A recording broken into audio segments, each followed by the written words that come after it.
Superman, the Yellow Mask, steals fuel for the atomic beam. February 28th, 1940.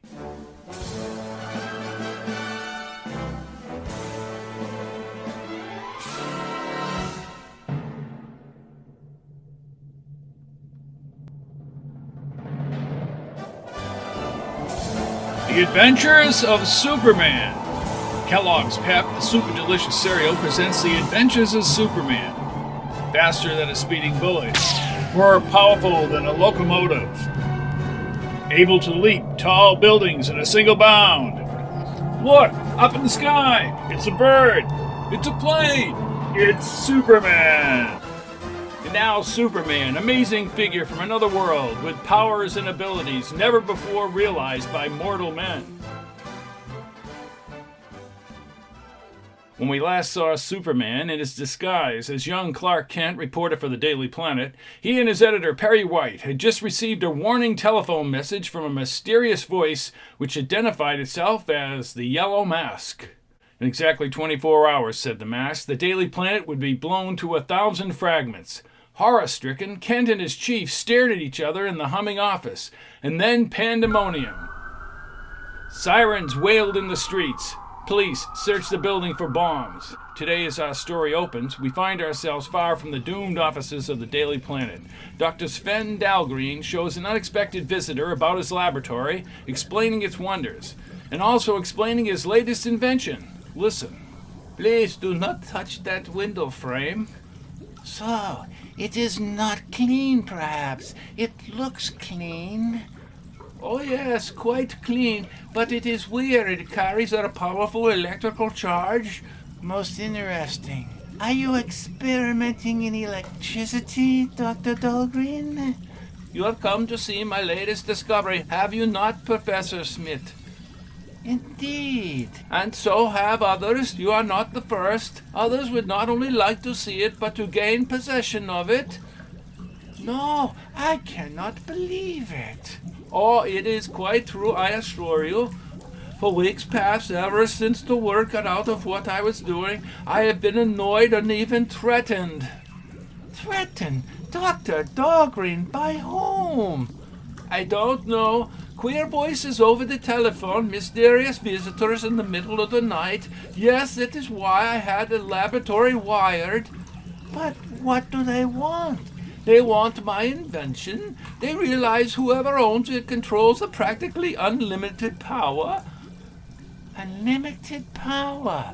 Is that true? Certainly, Professor Smith. Unlimited power for destruction, which is why I'm determined to keep the discovery a closely guarded secret. In the world today, my friend, there is destruction enough. Men are at one another's throats like dogs gone mad. No, I will never be a party to a war in bloodshed. But come, I waste time. Into this room. Professor, don't brush against the metal work. There it is, on the table, Professor.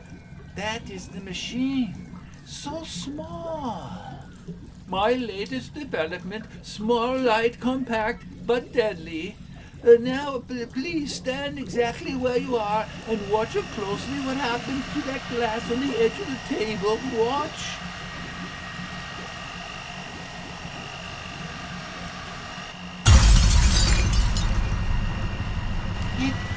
It's amazing.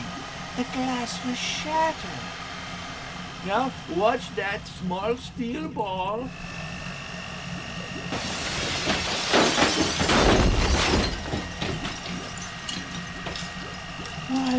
Why, it's gone. Then is she blown into atomic dust? Then it's true. I didn't believe, but it's true. Certainly it's true. Based on the power of atomic force, everything in the universe has a certain vibration point, Professor Smith. And my machine focuses a beam of vibrating infra gamma rays wherever I choose to direct it. And then any object in the path of the beam begins to vibrate at a certain point depending on the object. Atomic force is overcome, and the object simply disappears, explodes, if you like, into nothing. Doctor, you say Any object? Any object whatsoever at distances up to a mile. Unbelievable, my dear doctor. Let me be the first to congratulate you. Thank you. You've done me a great service, Doctor. You placed in my hands an instrument of destruction that will at last give me what I've been asking. Absolute control of the world and every living thing in it. What? What do you mean? You have been horribly misled, Dr. Dahlgreen. I am not Professor Smith of Hawthorne University. Mere men who work under me know me by quite another name. I am destined to become the supreme ruler of the universe with this deadly machine. Get out of my laboratory! Get out before I... You won't do anything, Doctor. Not if you value your life. This gun I hold in my hand is fully loaded. Take care. You're mad! Utterly mad! How far do you think you'll get with that machine? The police will... Beyond the reach of the police, I assure you. I have laid my plans with great care, Doctor. First, I shall destroy the building which houses one of your great newspapers, because a reporter on that paper foiled my plans in the West and succeeded in jailing 2 of my men. When that is done, I will go about the task of creating for myself the position I rightly deserve, Emperor of the world. And now, I must go. Put that machine down! Put it down, I tell you! Michael, stop him! No, no living thing can stop me now. Goodbye, Doctor. Don't let him get away, Michael. Doctor, what's happened? Go catch him, Michael, catch him! Doctor, what's the matter? You're pale.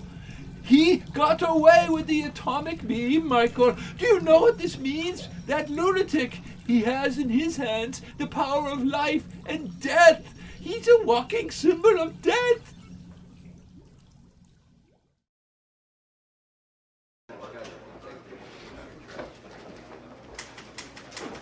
Where is Clark Kent?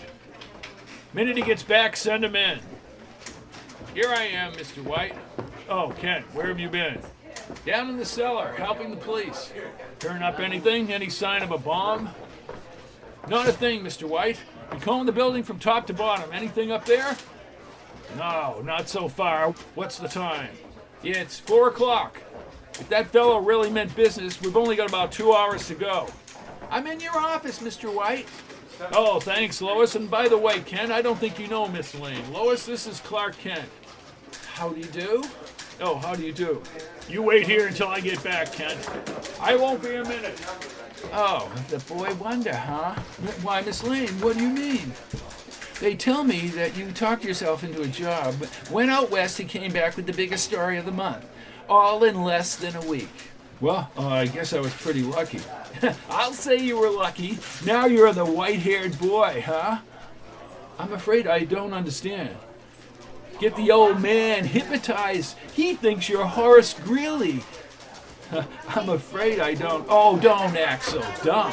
All this nonsense about a time bomb in the cellar. What's the big idea? Miss Lane, I only wish I knew. You mean to tell me you didn't make it up out of your head? I certainly did not. I don't believe it. Well, now what's the matter? Listen, do you hear something? Well, I hear presses in the basement. No, outside. Pardon me a minute. Come to the window. Now, don't you hear anything? What do you think you hear? A plane. There's a plane out there, flying low. Now look, Mr. Kent, this is a big town. You'll find quite a few planes flying around here all day and night. If that bothers you, you'd better go back to the farm. No, really, I mean it. Yes, really, I mean it too. Tell the old man about your big discovery. Here he comes now. Well, anything new? Yes, your star reporter heard a plane. It was flying pretty low, Mr. White. Oh, I've got a job for you, Lois. Yeah? A good job?